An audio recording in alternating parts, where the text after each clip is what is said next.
का बेटा महादेव, आपकी बेटी कुंवारी रह गई, अभी तक शादी नहीं हो रही, मोहल्ले के लोग तुम पर हंसेंगे। हम एक लोटा पानी चढ़ाने आते हैं ना, तो लोग कहेंगे शंकर जी को इतना पानी चढ़ाती है और महादेव की बेटी कुंवारी बैठी है, महादेव का बेटा कुंवारा बैठा है, महादेव के बेटे की नौकरी नहीं लग रही, महादेव का बेटा हॉस्पिटल में पड़ा है।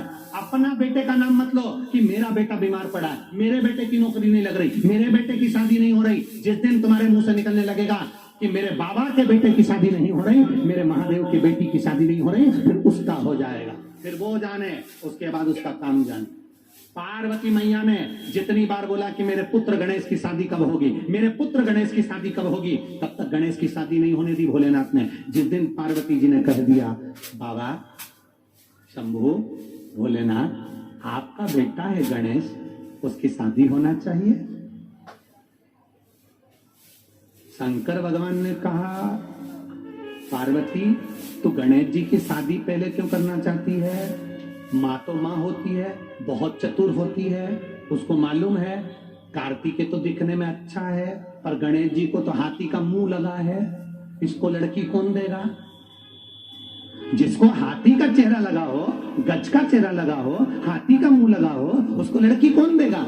इसलिए पार्वती जी को लगा लड़की देख देख के मैं थक गई, मुझे कुछ नहीं मिला। नारद जी लड़की देख देख के थक गए, उनको भी नहीं मिला, तो इसकी शादी कौन करेगा? तब अभी तक पार्वती जी कहती थी कि मेरे पुत्र गणेश का ब्याह करो, मेरे पुत्र गणेश का ब्याह करो, मेरे पुत्र गणेश का ब्याह करो। अभी तक पार्वती जी ने ये नहीं बोला कि भोलेनाथ आप अपने पुत्र का ब्याह करो शंकर जी पर। अब पार्वती ने कहा कि तुम्हारा पुत्र है गणेश, इसका ध्यान रखो, इसकी शादी करना है, इसका ब्याह करो। तब भोलेनाथ जी ने कहा अब आई लाइन पे, अब कहा कि तुम्हारा है, अभी तक कहती थी मेरा है, मेरा है। संशय से दूर है।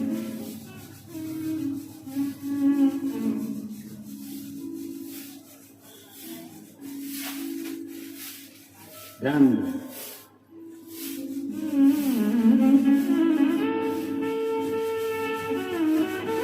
हमारे संशय से हम भी दूर हो जाएंगे।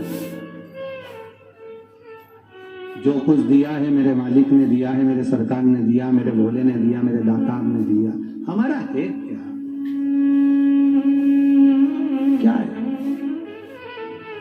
अरे मुट्ठी बांधे आया जग में, हाथ पसारे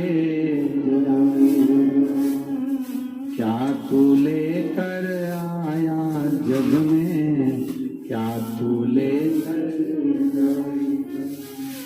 क्या लाया था? नग्न आया था, अच्छे वीआईपी कपड़े पहन के भी पैदा नहीं हुआ और मरेगा तो भी नग्न ही जाए।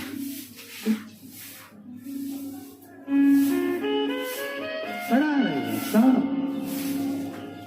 कहा शिलाद मुनि ने कहा बेटा तुमको दे दिया, शिव जी ने बेटे के लिए विचार किया और शंकर भगवान ने बेटे के लिए विचार करा और मरुतों की कन्या सुयशा के साथ में, मरुतों की कन्या सुयशा के साथ में नंदी का विवाह कर दिया। सुयशा के साथ जब नंदी का विवाह हुआ, नंदी विराजमान हुए।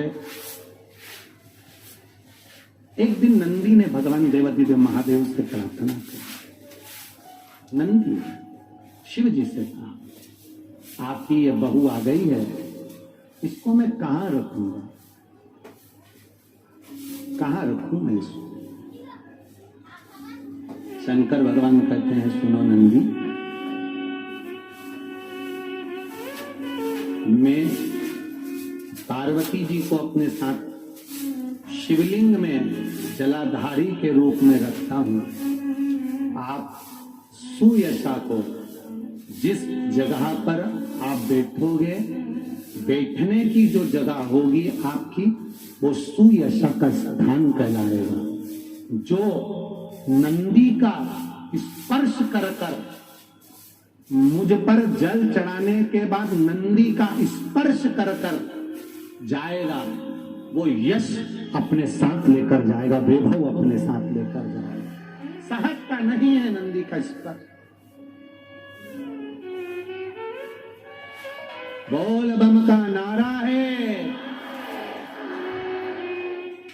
नंदी ने श्रवण किया, भाव आ गया, आनंद में आया, समय बीता, नंदी भगवान शिव के साथ रहने लगे। नंदी शंकर भगवान की आराधना में डूबते रहे। सेवा करो, बहुत अच्छी सेवा करो, सेवा का फल मिलता जरूर है। कई लोग, हमने एक बार शिव महापुराण में वर्णन किया कि अपने अपने क्षेत्र में, अपने अपने शहर में, अपने अपने गांव में, अपने अपने नगर में मंदिरों का निर्माल्य, चढ़ी हुई पूजन की सामग्री उठाकर नदी में, तालाब में या बावड़ी में या कुएं में मत डालो, उसको ले जाकर किसी खेत में एक खड्डा खोदकर उसमें खाद बना लो और वो पेड़ पौधों में डालो। निर्माल्य विसर्जन करो, जिससे हमारी नदी, तालाब, बावड़ी, सरोवर सब स्वच्छ हो। और कई लोगों ने निर्माल्य विसर्जन के रथ चलाए, उनको साधु बातता है। एक रथ निर्माल्य विसर्जन का महिला कमेटी बाबा पालकेश्वर मंदिर मधेपुरा में भी एक रथ निर्माल्य विसर्जन का चलाया गया है। एक बार जोरदार ताली बजाएं। जितने लोग भी निर्माल्य विसर्जन का रथ चला रहे हैं उनको बहुत बहुत साधुवाद है। निवेदन इतना ही करूंगा कि निर्माल्य विसर्जन का जो रथ चला रहे हैं वो हमारी समिति में व्हाट्सएप पर एक फोटो और आपका जो रथ का फोटो और आपका नाम, एड्रेस जरूर लिखकर भेजें, जिससे सीहोर में एक आयोजन रखा जाएगा जिसमें निर्माल्य विसर्जन चलाने वालों का सम्मान किया जाएगा। उसमें आप भी शामिल हो सकें, पधार सकें, हम आपका सम्मान कर कर अपने आप को गौरवान्वित महसूस करें। ये भाव उस रथ के माध्यम से केंद्रित हो। कल कथा सुबह 9 बजे से 12 बजे तक होगी, टीवी पर 2 बजे से 5 बजे तक आएगी। जिन्होंने 6 दिन की कथा नहीं सुनी हो पूरी, तो कल की कथा अवश्य